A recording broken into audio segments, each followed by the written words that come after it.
Olá, pela graça de Deus estamos aqui para mais uma lição importante que nos fala sobre o concerto da graça. O concerto da graça, a lição desta semana, uma lição muito importante, né? E o concerto da graça é uma aliança, é um pacto que Deus fez com o seu povo, é um acordo amoroso entre Deus e o seu povo, né? Um pacto entre Deus e o seu povo, um pacto de salvação. Vamos dizer que é um contrato, né?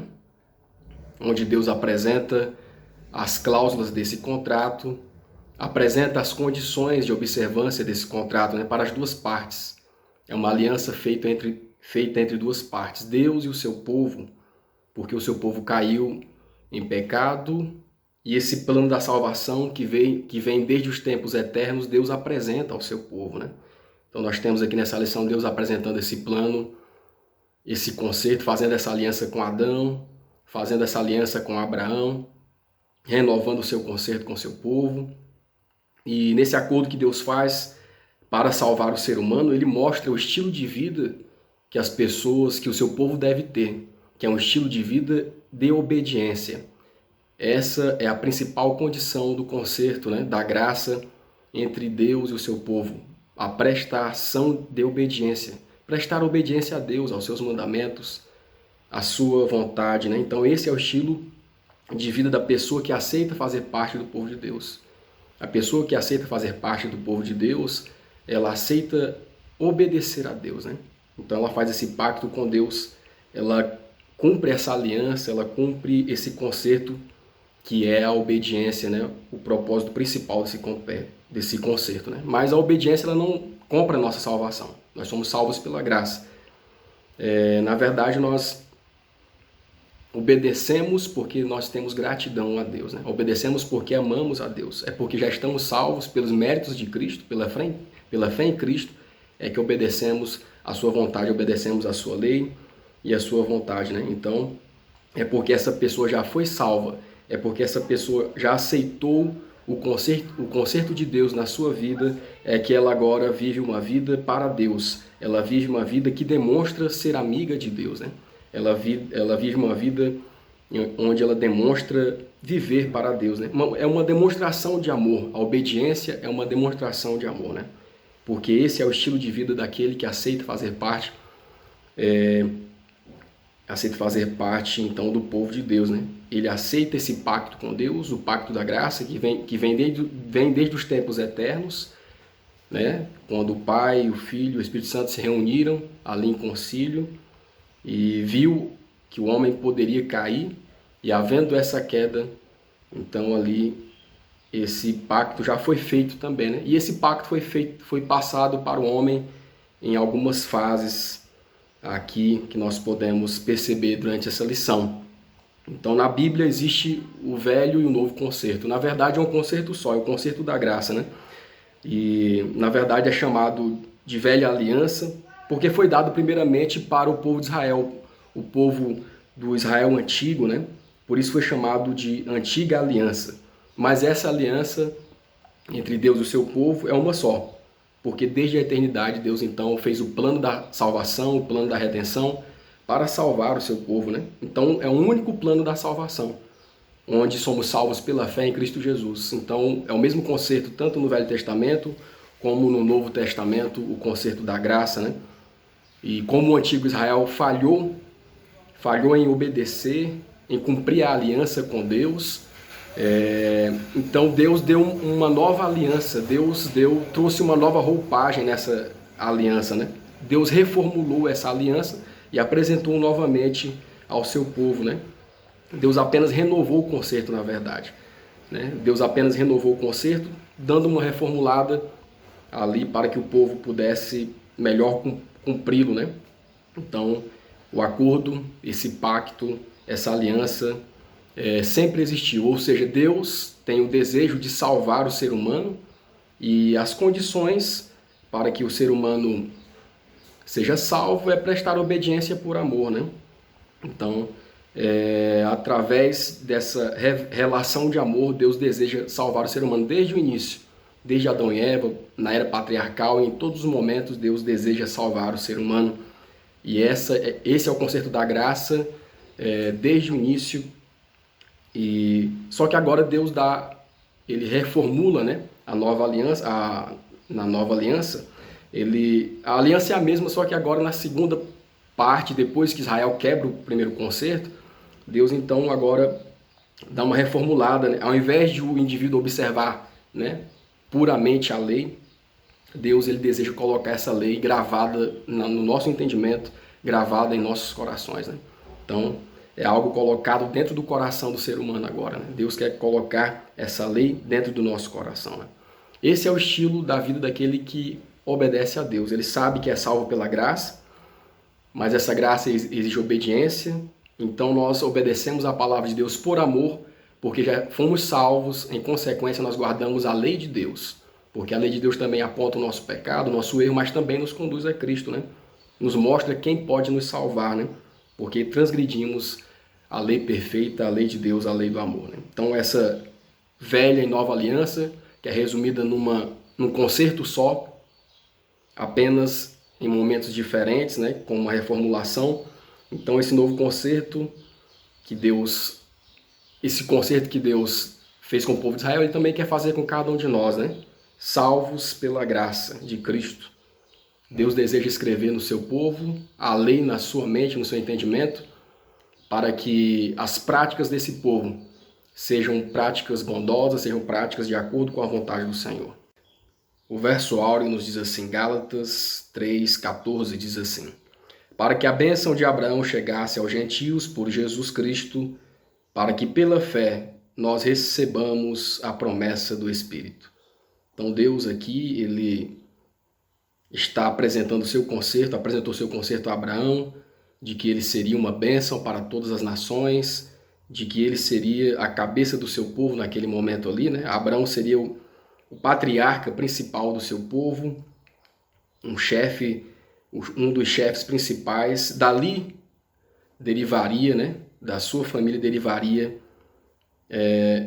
um povo peculiar, um povo separado por Deus para obedecê-lo e para então trazer bênçãos a todas as nações. Deus estava apresentou a Abraão o seu concerto, e o seu concerto mostrava que Abraão deveria ser salvo pela fé, não por suas obras, né, que o justificasse. As suas obras deveriam acompanhar a sua fé, porque as suas obras eram resultados da sua fé em Deus, pois ele cria em Cristo Jesus um sacrifício vindouro de Cristo para o perdão dos seus pecados, para a remissão dos seus pecados, né? Então Abraão aqui recebe o concerto de Deus também, né? Deus renova o seu concerto com Abraão também. E aqui o Espírito de Profecia nos mostra desde quando esse concerto foi trazido, né? O Espírito de Profecia nos mostra aqui no livro Fundamentos da Educação Cristã, página 403, diz assim: antes de os fundamentos da terra serem lançados, fez-se o concerto de que todos os que fossem obedientes, todos que por meio da abundante graça provida se tornassem santos no caráter, inculpáveis diante de Deus, deveriam ser filhos de Deus ao se apropriarem dessa graça. Esse concerto estabelecido desde a eternidade foi dado a Abraão centenas de anos antes da vinda de Cristo. Então nós vemos aqui como Deus também fez esse concerto, fez esse pacto com Abraão, pacto pela sua salvação, a salvação pela graça, né? Foi feito com Abraão desde o seu tempo ali na era patriarcal. Esse concerto que foi feito ali desde os tempos eternos, estabelecido na eternidade pela salvação do ser humano, agora também é apresentado a Abraão, o concerto da graça, onde trazia, né, a salvação a todos os homens, não por suas obras, mas pela fé no futuro sacrifício de Cristo Jesus, e eles, por gratidão, por amor a Deus, então obedeceriam a palavra desse concerto, a palavra do Senhor.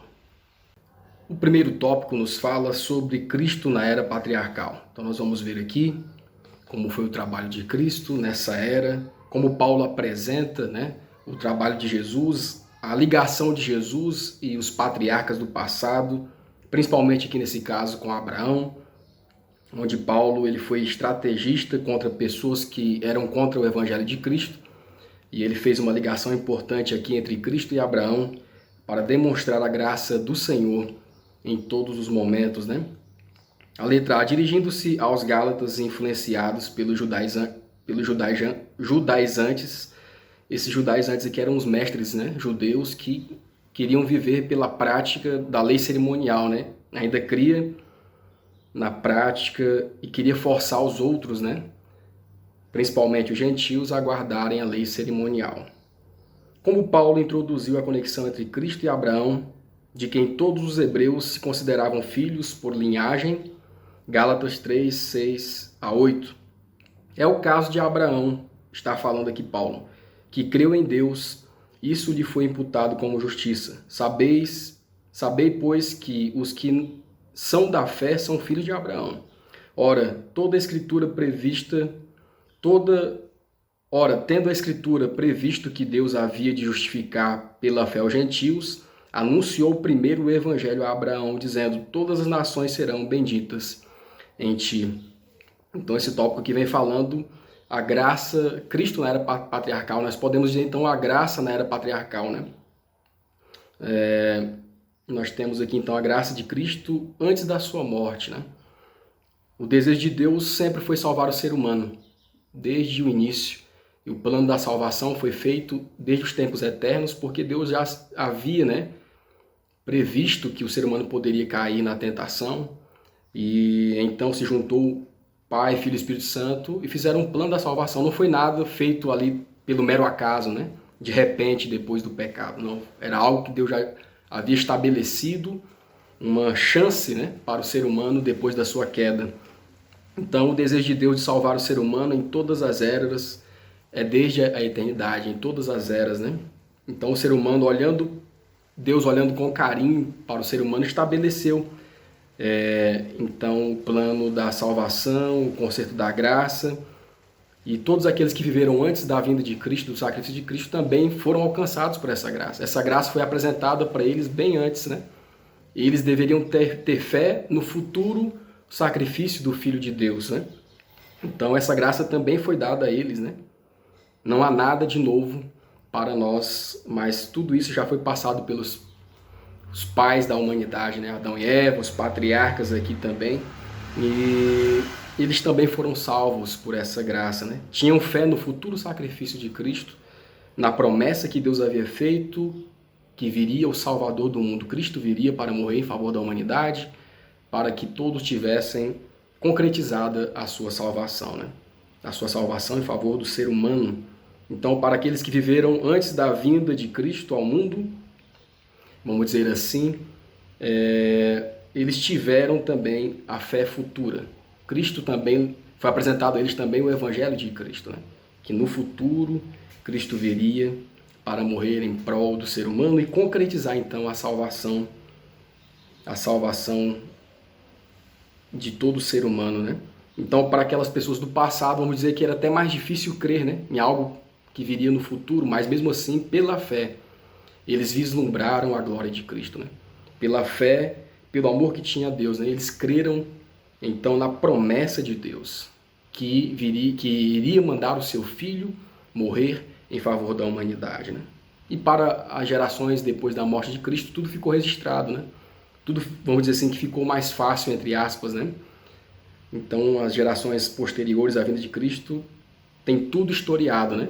E mesmo assim, muitas vezes nós temos dificuldade de crer na palavra de Deus, né? Então, está aqui para nós também, tudo foi registrado para nós, né? E a graça alcançou os patriarcas, alcançou os tempos remotos da humanidade e alcança também os dias de hoje, né? Antes e depois da morte de Cristo, o conserto da graça é apresentado em todo momento, em toda a palavra de Deus, Velho e Novo Testamento. O conserto da graça está ali amplo e cristalino para todos, né? Então todos os patriarcas que viveram antes de Jesus tiveram esse privilégio também de crer no seu sacrifício no futuro em favor da humanidade, né? Então eles foram fiéis a esse pacto que Deus fez com eles, né? Ao pacto da graça que Deus fez antes do sacrifício de Cristo, e foram obedientes foram obedientes aos estatutos do Senhor, né? E aqui nessa pergunta nós temos Paulo, ele indagando, né, os chefes judeus, os líderes judeus judaizantes, que queriam forçar o povo a guardar as leis cerimoniais ainda, né? Porque essa lei já havia se cumprido em Cristo, nós vamos ver. Mas eles queriam viver nos velhos rudimentos, né? Queriam viver em palavras que já haviam cessado, né? Em lei que já havia perdido o seu valor. Mas nós temos aqui Paulo então fazendo sabiamente uma conexão entre Cristo e Abraão. E Paulo ele então traz aqui, né, mostrando para eles, olha, Abraão, esse evangelho da graça foi dado a Abraão lá nos primórdios, né? E vocês dizem que são filhos de Abraão, que seguem Abraão, mas vocês estão se contradizendo porque vocês não seguem Abraão. Porque Abraão teve fé no Filho de Deus, né? E isso foi lhe imputado como justiça. A fé no Filho de Deus, a fé no sacrifício do futuro, né? Em que Jesus iria salvar a humanidade, né? Então, naquele momento já estavam salvos por crerem no futuro sacrifício de Cristo. E vocês aqui rejeitam o evangelho de Cristo. Então, como isso se dá, né? Então, Paulo mostrou para aqueles homens que Abraão e Jesus tinham uma grande ligação, né?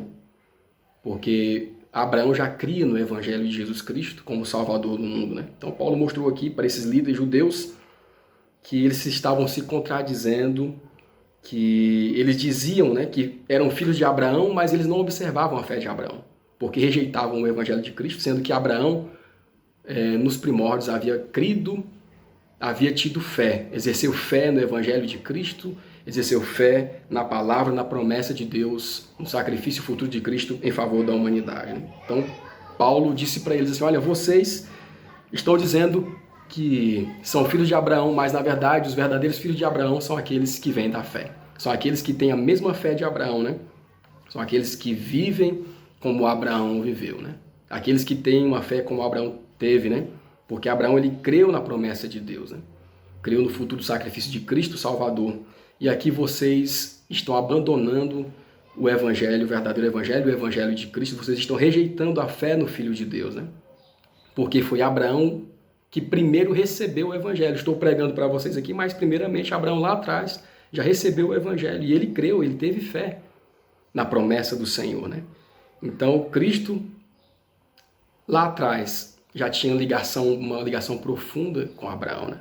E em seus dias, Abraão ele teve fé, exerceu fé no Filho de Deus. Ele creu que todas as nações iriam ser abençoadas em seu nome, porque Deus havia feito essa promessa. As nações serão abençoadas em seu nome, em você será cumprida a promessa do Senhor, né?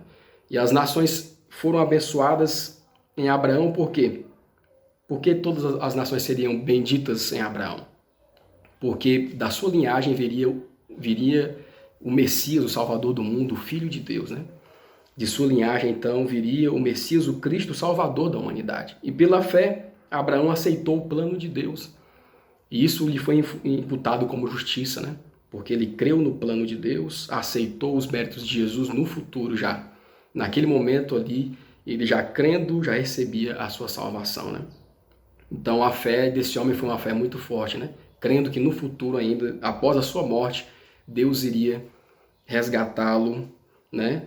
Iria concretizar o plano efetivo do plano da salvação, né? Então Paulo mostra aqui que essa fé de Abraão teria como resultado a salvação de todas as nações, inclusive dos judeus, inclusive dos gentios que tanto os judeus rejeitavam, né? Então Paulo falou, olha, até os gentios serão alcançados pela bênção por esse pacto entre Deus e Abraão.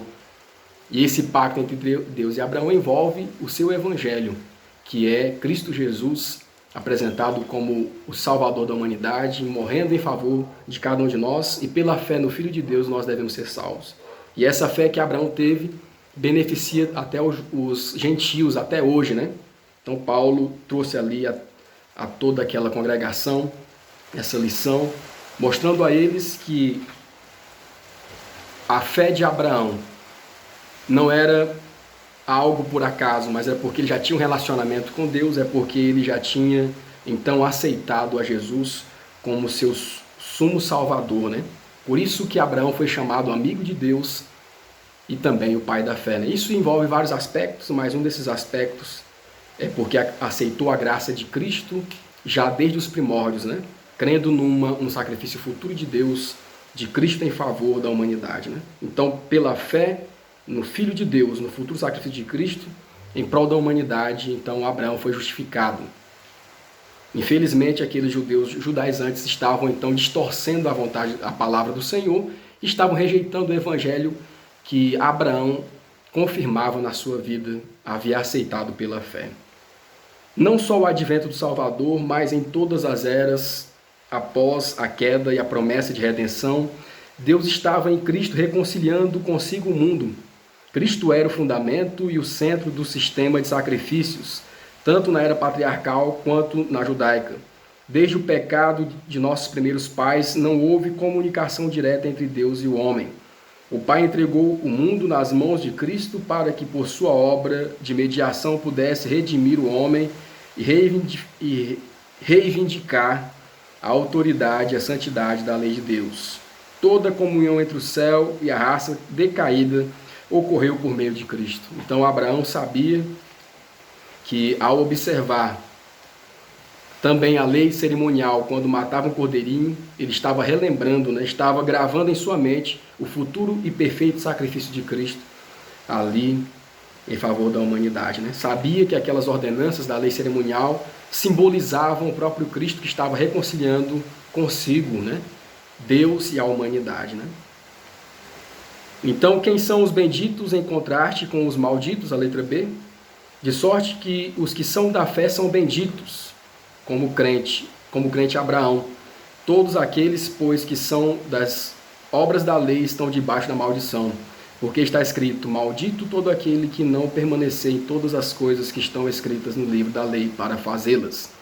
Então Paulo aqui mostra que benditos são aqueles que são filhos de Abraão pela fé, não aqueles que ficavam buscando obedecer às leis cerimoniais, as leis, aquela lei que já havia cessado o seu período de vigência com a morte de Cristo, né? Então aqueles que aceitavam o evangelho de Cristo, que seguiam a fé de Abraão em Cristo Jesus, esses são benditos, né? E malditos aqueles que vivem apenas de cerimônias exteriores, malditos aqueles que não observam a vontade de Deus, né?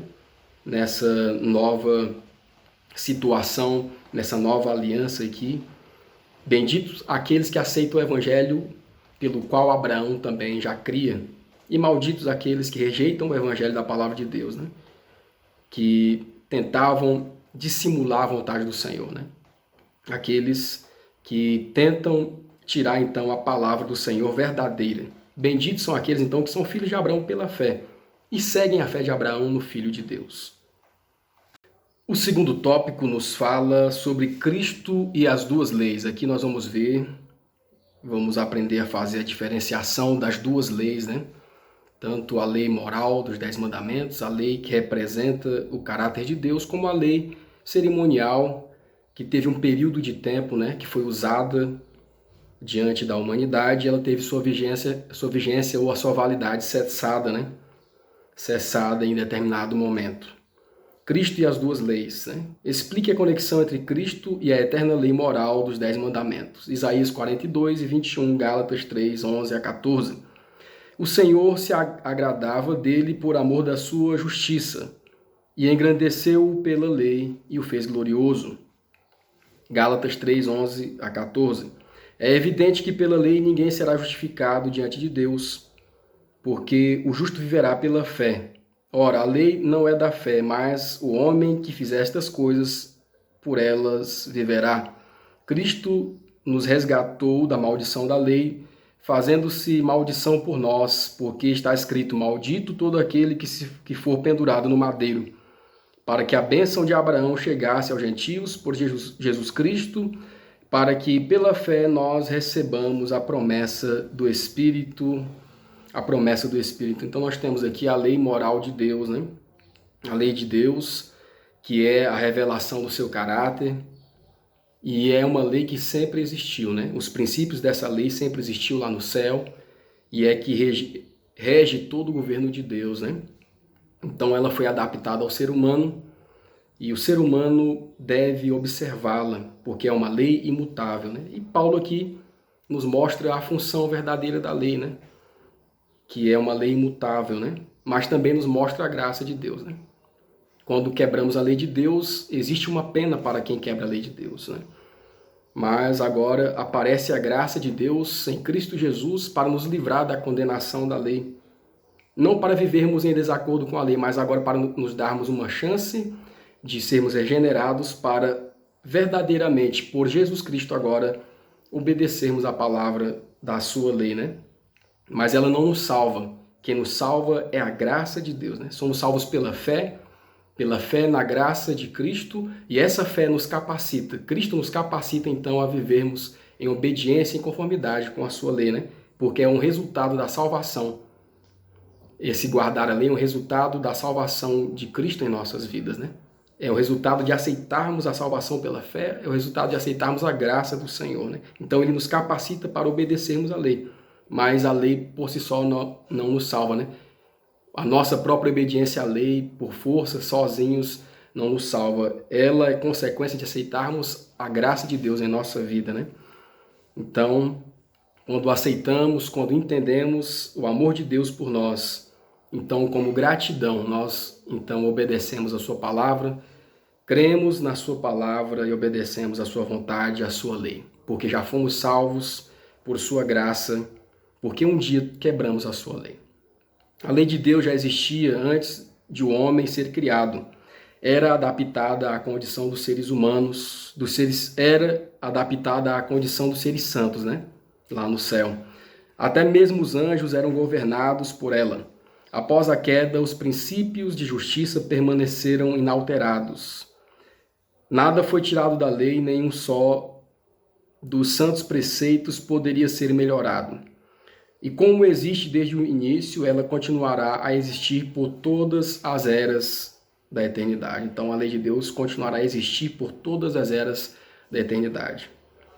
Essa lei que governa anjos, que exige pureza nos pensamentos, desejos e disposições nos mais íntimos e disposições mais íntimos, e que permanecerá para sempre, julgará a todos no dia de Deus, para a próxima que se aproxima rapidamente, né? Então, a lei de Deus é o parâmetro, né? É a norma para julgar a nossa conduta aqui na Terra. É a norma que terá a base para o julgamento do povo de Deus também, de todos os seres humanos, né? Cristo e o Pai em pé lado a lado sobre o monte, proclamam os 10 mandamentos com solene majestade.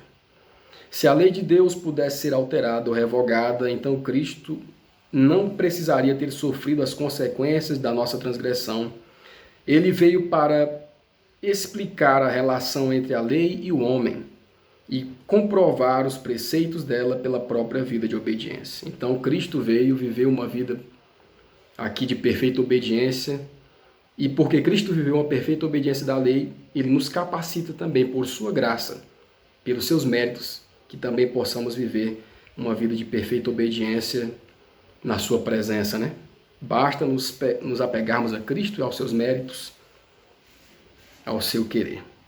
A letra B. Explique o contraste na lei cerimonial que apontava para o Cordeiro Sacrificial de Deus. Hebreus 9, 27 e 28. Hebreus 10, 4 a 10. E como aos homens está ordenado morrerem uma vez, vindo depois o juízo, assim também Cristo oferecendo-se uma vez para tirar os pecados de muito, né? Porque tendo a lei a sombra dos bens futuros e não a imagem exata das coisas, nunca, pelos mesmos sacrifícios que continuamente se oferecem cada ano, pode aperfeiçoar os que a ele se achegam. Porque é impossível que o sangue de touros e bodes tire pecados. Pelo que entrando no mundo diz, sacrifício e oferta não quisestes, mas corpo me preparaste, holocausto e oblações pelo pecado não te agradaram. Então nós temos aqui, irmãos, o contraste, né, da lei cerimonial que apontava para o cordeiro sacrificial, né? A lei cerimonial ela era uma lei que prefigurava o sacrifício de Cristo. A lei cerimonial, ela consistia em ritos, em cerimônias, né? Sacrifícios para o perdão do pecado, e também prefigurava o sacerdócio de Cristo. Essa lei cerimonial, ela era uma figura do futuro sacrifício de Cristo em favor da humanidade, né? Estava ali sendo praticada para que as pessoas não esquecessem, né, do sacrifício vindouro do Messias em favor da humanidade. A todo momento em que um homem degolava um cordeirinho ali, ele estava relembrando, né? Estava lembrando a si mesmo que futuramente o Filho de Deus morreria em favor da sua salvação por causa do seu pecado, né? Então essa lei, ela teve uma vigência, um período de vigência. Então era uma lei que era sombra das coisas futuras, do verdadeiro sacrifício de Cristo no futuro e em favor da humanidade. Então simbolizava o futuro sacrifício de Cristo. Então essa lei, ela teve uma vigência e cessou na morte de Jesus, né? Então quando Cristo morreu, essa lei de ritos e cerimônias, ela perdeu a sua vigência, perdeu a sua validade, né? E então nós temos aqui esse contraste, né, da lei moral de Deus, que é uma lei imutável, é uma lei que permanece para sempre, e temos aqui também nesse tópico mostrando a lei cerimonial, para que ela servia, né? Era uma lei momentânea, né? Então, quando veio o perfeito sacrifício de Cristo, que se concretizou aqui na terra pela salvação do ser humano, então nada mais dessa lei serviria para a prática, né? Não serviria mais as práticas, as cerimônias, os sacrifícios, né? Diferentemente, então, da lei moral, que é a lei dos 10 mandamentos, que é a lei que representa o caráter de Deus, se o caráter de Deus é imutável, e a lei também moral de Deus é imutável. E a lei cerimonial só teve existência por causa da lei moral, né? Por causa do quebramento da lei moral. Então que veio a lei cerimonial para ter uma vigência de algum tempo, mostrando como seria o sacrifício do Senhor em favor da humanidade. E a sua lei moral é eterna. Assim que surgiu a promessa de um Salvador, estabeleceram-se as ofertas e sacrifícios que apontavam para a morte de Cristo, como sendo a grande oferta pelo pecado. Mas se a lei de Deus nunca tivesse sido quebrada, não teria havido morte nem qualquer necessidade de um Salvador. Logo, não haveria necessidade de sacrifícios. Existem muitos que tentam mesclar esses dois sistemas, usando os textos que falam da lei cerimonial para provar que a lei moral que foi abolida. Mas isso é uma perversão das Escrituras. A diferença entre os dois sistemas é ampla e clara. O sistema cerimonial compunha-se de símbolos que apontavam a Cristo e o seu sacrifício e sacerdócio. Essa lei ritual, composta de sacrifícios e ordenanças, devia ser cumprida pelos hebreus até que o símbolo encontrasse a realidade na morte de Cristo, o Cordeiro de Deus que tira o pecado do mundo. Dali em diante, todas as ofertas de sacrifícios deveriam cessar. O terceiro tópico nos fala sobre graça, né? E graça é o dom imerecido de Deus, né, para com cada um de nós. É a nossa salvação, é algo que nós não merecemos, mas Deus nos dá porque nos ama, né?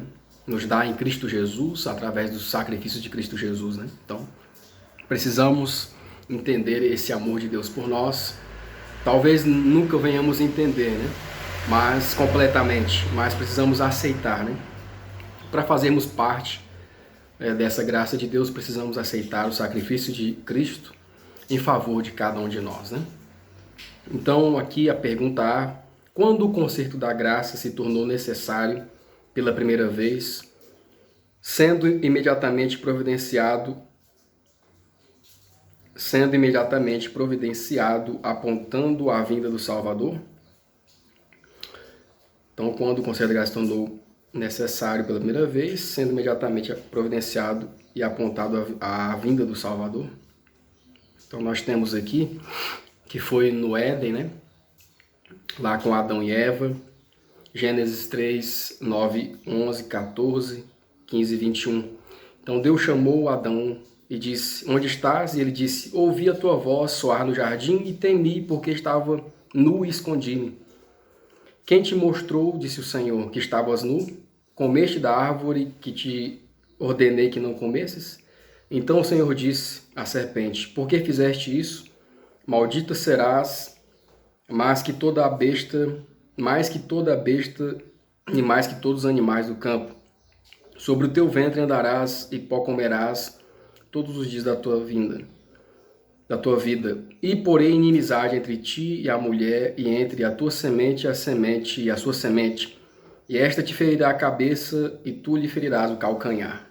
E fez o Senhor Deus a Adão e a sua mulher túnicas de pele que os vestiu. Então foi no Éden, onde o plano de Deus de salvação também ali foi apresentado, né, ao ser humano. Foi apresentado a Adão e Eva após caírem no pecado, o conserto da graça, o plano de salvação que Deus já havia preparado desde os tempos eternos, né, em favor da humanidade. Então foi apresentado a eles a graça de Deus por meio de Jesus Cristo, que viria no futuro, então, ser sacrificado em favor da humanidade para ratificar o plano da salvação, né? Então Deus mostrou a Adão e Eva que Cristo viria ao mundo e venceria a Satanás, né? Aqui, a mulher e sua semente, né, pisariam por inimizade entre ti e a mulher, e a semente da mulher ferirá a cabeça da serpente, né? A serpente, que é Satanás, ferirá o calcanhar, e Cristo, que é a semente da mulher, então destruiria Satanás, né?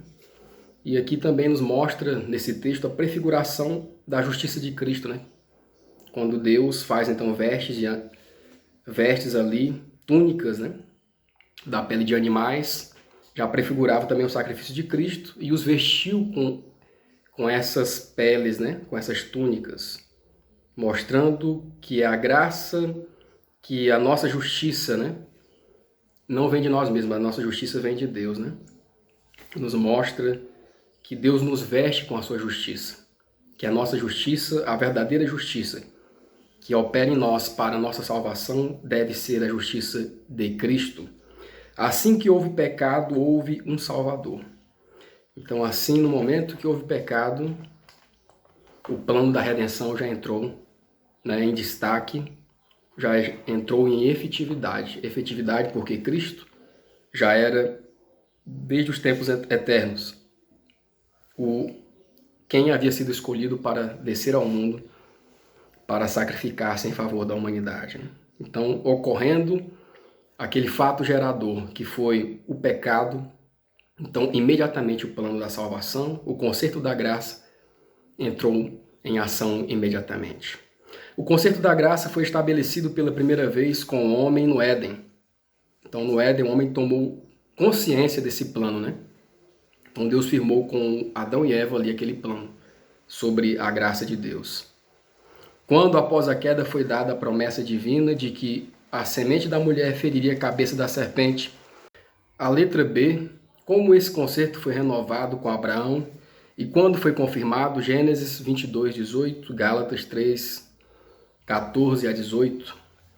Em tua semente serão benditas todas as nações da terra, porquanto obedeceste a minha voz, para que a bênção de Abraão chegasse aos gentios por Jesus Cristo e para que pela fé nós recebamos a promessa do Espírito. Essas promessas foram feitas a Abraão e a sua posteridade, e não as posteridades, como falando de muitas, mas como de uma só. Então nós vemos aqui: mas digo isto, que tendo sido o testamento anteriormente confirmado por Deus, a lei que veio 430 anos depois não o invalida, de forma a abolir a promessa, porque a herança provém da lei, já não provém da promessa. Porque se a herança provém da lei, já não provém da promessa. Mas Deus, pela promessa, a deu gratuitamente a Abraão. Então, como o conceito foi renovado com Abraão e como isso foi confirmado, então nós vemos aqui que a promessa, esse conceito foi dado primeiramente a Adão e Eva, e agora, lá no Jardim do Éden, agora Deus renova o conceito com Abraão, né? O conceito da graça, em que pela fé Abraão deveria crer nos méritos de Cristo, no futuro sacrifício de Cristo em favor da humanidade, e nele seriam benditas todas as nações que Deus faria com que todas as nações seriam benditas por causa da sua semente. E da sua semente, da sua linhagem, viria o Salvador, né? Para salvar o mundo, né? Todas as nações, gentios, gregos, judeus, todo o ser humano. Então se cumpriu a palavra do Senhor, onde Cristo veio ao mundo pela linhagem de Abraão, e Abraão, pela sua fé, foi justificado por Deus porque creu em Deus e praticou as boas obras, que era fruto da sua fé em Deus, né? Então, esse conceito da graça não veio pela lei, e a lei não revoga o conceito da graça, mas uma coisa complementa a outra, né? Uma não invalida a outra, mas o conceito da graça confirma a lei de Deus, né? Então, nós podemos ver que Deus renovou esse concerto com Abraão, o concerto da graça, e esse concerto da graça precisava ser confirmado. Quando foi confirmado? Foi confirmado na morte de Cristo. Quando Cristo veio ao mundo, então ratificou, por isso é chamado de novo concerto, né?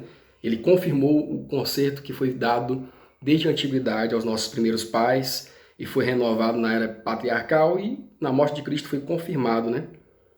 Esse novo concerto, a qual Deus deu a todos os homens, demonstrando o seu amor, demonstrando a sua graça, né? Abraão confiou em Cristo para perdão dos seus pecados. Essa fé é que lhe foi atribuída como justiça. A aliança com Abraão também manteve a autoridade da lei de Deus. O Senhor apareceu ao seu servo e disse: Eu sou o Deus Todo-Poderoso, anda na minha presença e ser perfeito. O testemunho de Deus a respeito do servo fiel foi feito, né? O testemunho de Deus a respeito do servo fiel foi: porquanto Abraão obedeceu a minha voz e guardou o meu mandado, os meus preceitos e os meus estatutos e as minhas leis. E o Senhor declarou a ele: estabelecerei o meu concerto entre mim e ti, e a tua semente depois de ti, e as tuas gerações, por concerto perpétuo, para te ser a ti por Deus, e a tua semente depois de ti. Embora esse concerto tenha sido estabelecido com Adão e renovado com Abraão, somente a morte de Cristo poderia confirmá-lo.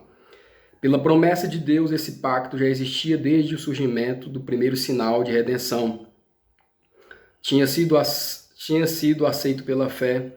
No entanto, quando Cristo o confirma, passa a ser chamado novo concerto. A lei de Deus era a base dessa aliança, que era simplesmente um procedimento para reharmonizar os homens com a vontade divina, colocando-os onde pudesse obedecer à lei de Deus. Então vemos aí que o concerto da graça, ele foi exposto a Abraão, a Adão e Eva, mesmo antes de ser exposto explicitamente os mandamentos, né? De forma escrita. Então esse concerto da graça, ele veio assim para mostrar ao homem que Deus se importava, né?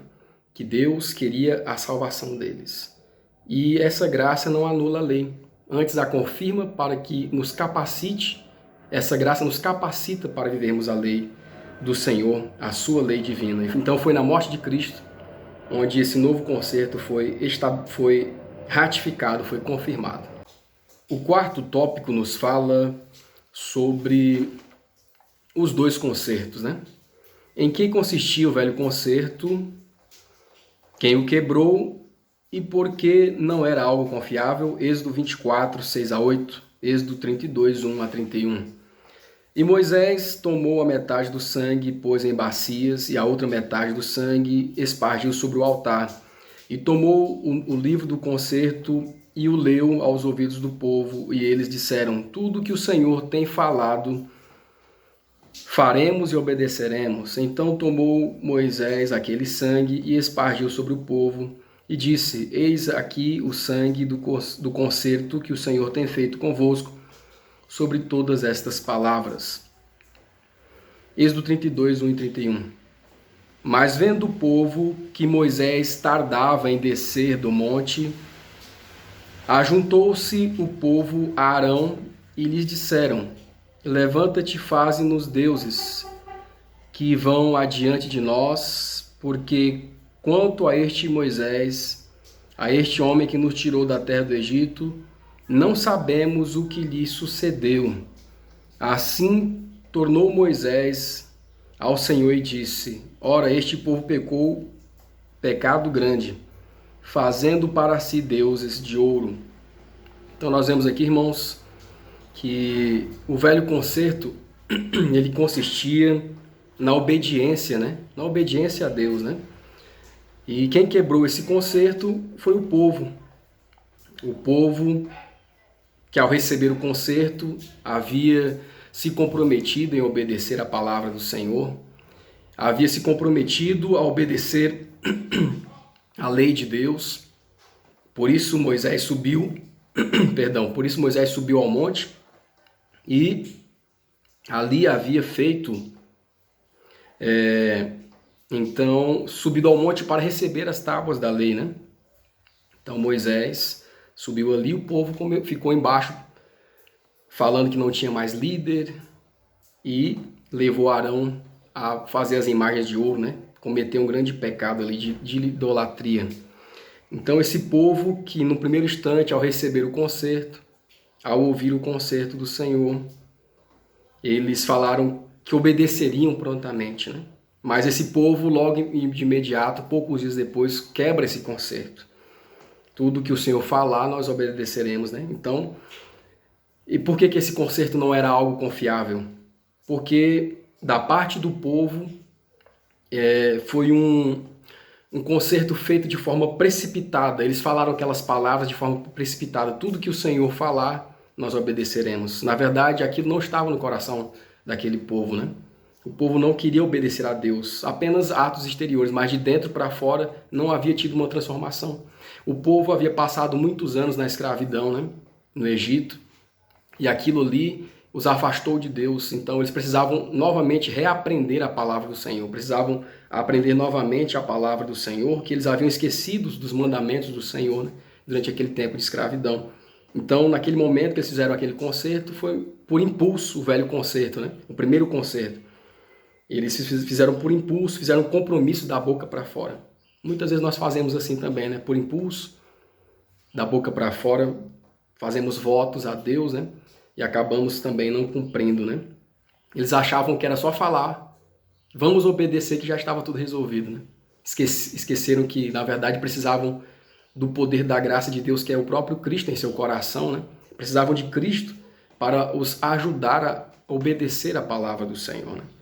Então aquele pacto ele não foi confiável, porque da parte do povo eles não entendiam o que eles mesmos estavam falando, o que eles mesmos estavam prometendo ao Senhor, né? Então da parte do povo não era confiável, né? Porque o povo não sabia o que era verdadeira obediência naquele momento ainda, né? Não entendiam que dependiam da graça de Jesus, dependiam de Cristo em seu coração para obedecerem a sua palavra, né? Então eles quebraram aquele voto. E da mesma forma nós também muitas vezes quebramos os votos que fazemos a Deus, né? Então nós precisamos então entender, né? Que assim aconteceu com aquele povo. Foi por isso que o velho concerto foi quebrado e não era confiável, porque o povo falou da boca para fora, mas não tinha em seu coração o Espírito Santo, não tinha em seu coração o verdadeiro desejo de obedecer a palavra de Deus, assim como ela é em Cristo Jesus, né?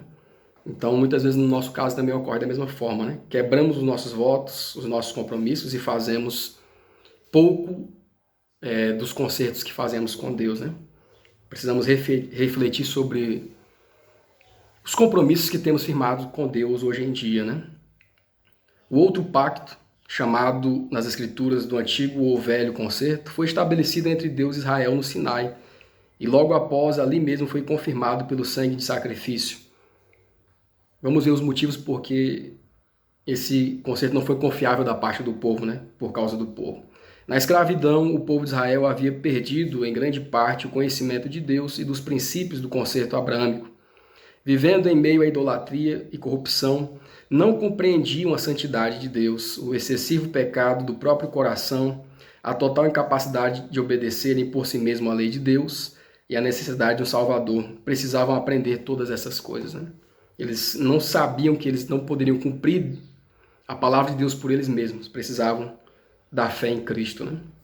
Deus os levou ao Sinai. Ali manifestou sua glória, Deus deu-lhes sua lei, com a promessa de grandes bênçãos para os que a obedecessem. Se diligentemente ouvirdes a minha voz e guardardes o meu conserto, então vós me sereis reino sacerdotal e povo santo. As pessoas não percebiam a pecaminosidade do próprio coração e que sem Cristo era impossível guardar a lei divina. Será que hoje nós percebemos a pecaminosidade do nosso coração? E sabemos que sem Cristo nós não podemos verdadeiramente obedecer por nós mesmos? Mesmo assim, entraram prontamente em aliança com Deus, sentindo que eram capazes de estabelecer a própria justiça. Declararam: tudo que o Senhor tem falado faremos e obedeceremos. Haviam testemunhado a proclamação da lei com terrível majestade e tremeram de terror diante do monte. E ainda assim, apenas algumas semanas se passaram antes que quebrassem o concerto com Deus e se curvassem à adoração à imagem de escultura. Não podiam esperar o favor de Deus através de um concerto que eles mesmos haviam quebrado.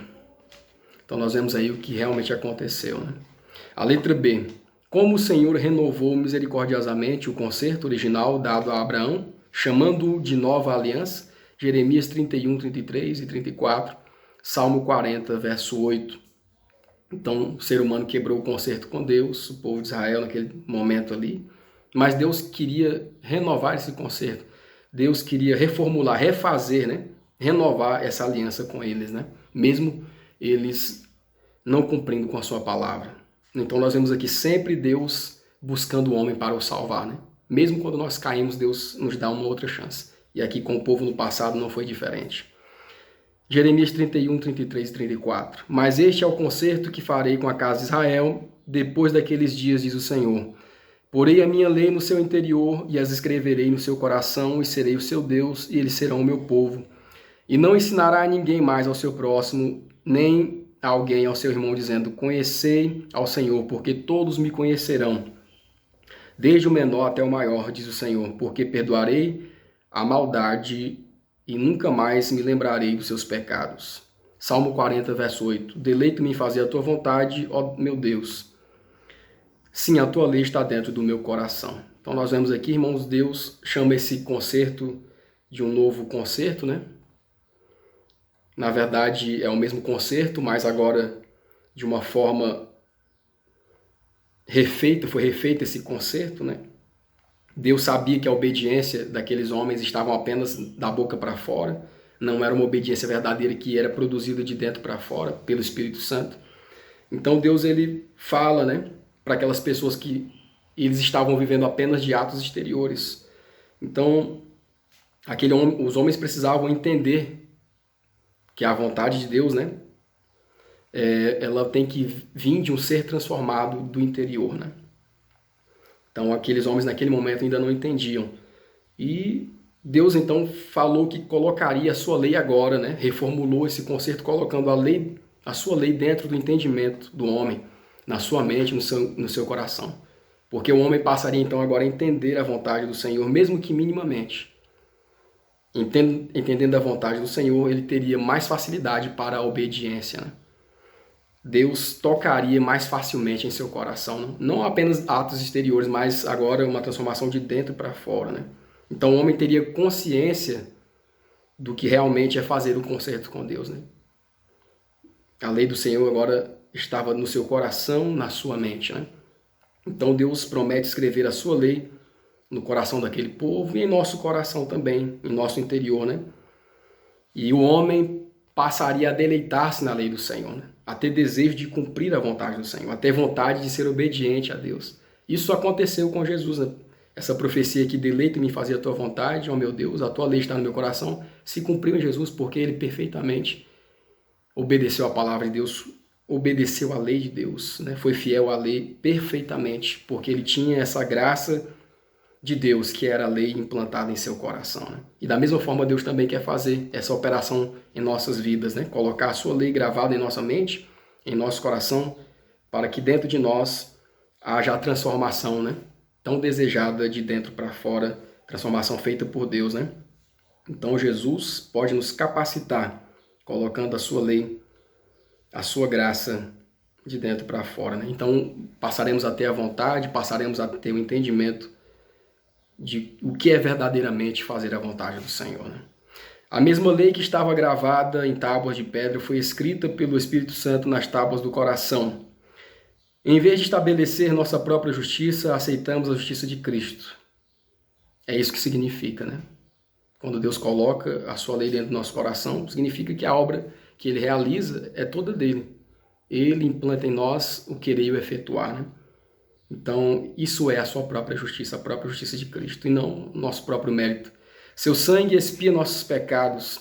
A obediência que Ele cumpriu é aceita por nós. Então, o coração renovado pelo Espírito Santo produzirá os frutos do Espírito. Pela graça de Cristo, viveremos em obediência à lei de Deus escrita em nosso coração. Tendo o Espírito de Cristo, andaremos assim como Ele andou. Agora o quinto tópico nos fala sobre Cristo brilha no interior, né? Quando nós aceitamos a Cristo, Cristo entra em nosso coração, a sua graça opera uma transformação de dentro para fora, né? Então esse brilho não fica escondido, mas esse brilho é visto por todos ao nosso redor, né? É um brilho que vem de dentro para fora, uma transformação ao aceitarmos a Cristo como uma pessoa, né, que pode mudar a nossa vida.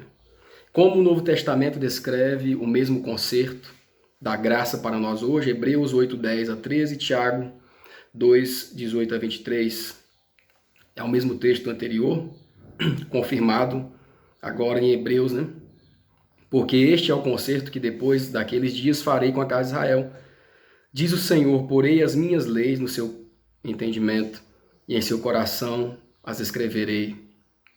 Então aquilo que foi falado aos nossos antepassados lá por Jeremias, também é falado aqui agora no Novo Testamento, né? O mesmo concerto da graça se estende a cada um de nós, né? Colocarei as minhas leis no seu entendimento, no seu coração e as escreverei. E eu lhes serei por Deus e eles me serão por povo.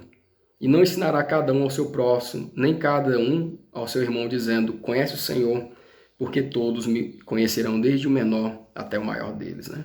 Porque serei misericordioso para com as suas iniquidades, e de seus pecados e de suas prevaricações não me lembrarei. Aqui está o perdão de Deus para nós, né?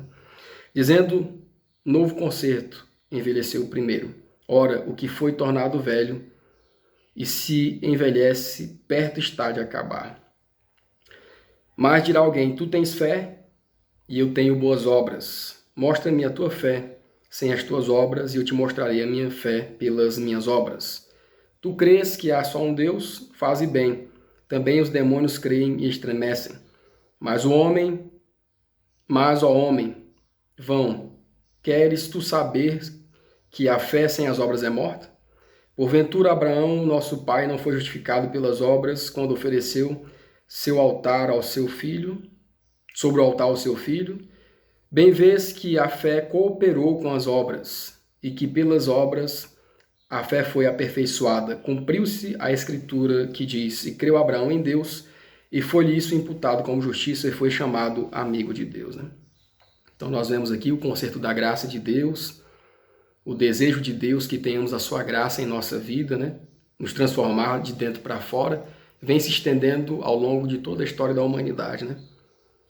Então Deus ele deseja mudar nossos desejos, né? Mudando nossos desejos, mudando as nossas vontades, as nossas práticas, né?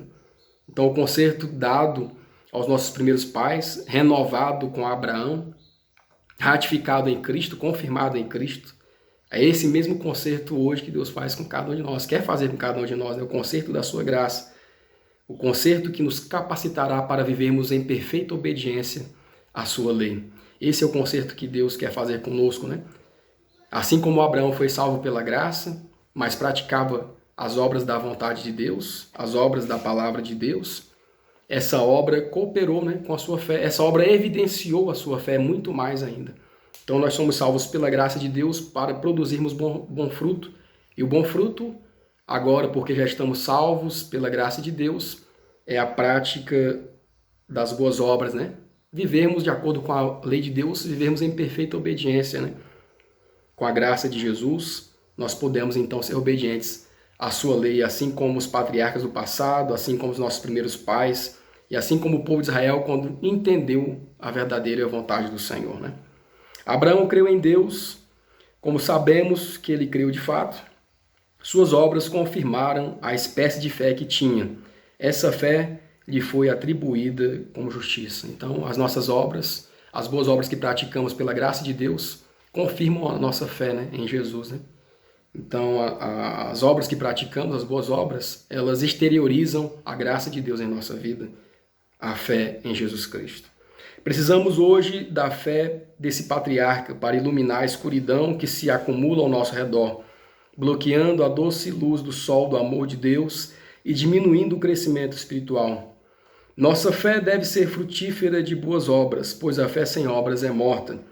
Cada dever cumprido, cada sacrifício feito em nome de Jesus traz uma grande recompensa no próprio ato do dever. Deus fala e concede sua bênção. O poder transformador da graça de Cristo molda aquele que entrega-se ao serviço de Deus. Imbuído do Espírito do Redentor, ele está pronto a negar a si mesmo, pronto para tomar a cruz, pronto para fazer qualquer sacrifício do Mestre, pelo Mestre. Não pode mais ser indiferente às almas que perecem ao redor. É levado acima do egoísmo, foi recriado em Cristo e não há mais lugar na vida para o egoísmo. Você aprecia profundamente o sacrifício feito no Calvário a ponto de estar disposto a submeter todos os outros interesses à obra de salvar almas, a ponto de submeter todos os outros interesses à obra de salvar almas? A mesma intensidade de desejo para salvar os pecadores que marcou a vida do Salvador também marca a vida do verdadeiro seguidor do Mestre. O cristão não deseja viver para si mesmo. Ele tem o prazer de consagrar tudo o que tem ao serviço do Mestre. É movido por um desejo inexprimível de ganhar almas para Cristo. Aqueles que nada têm desse desejo devem se preocupar mais com a própria salvação e orar pelo espírito de serviço.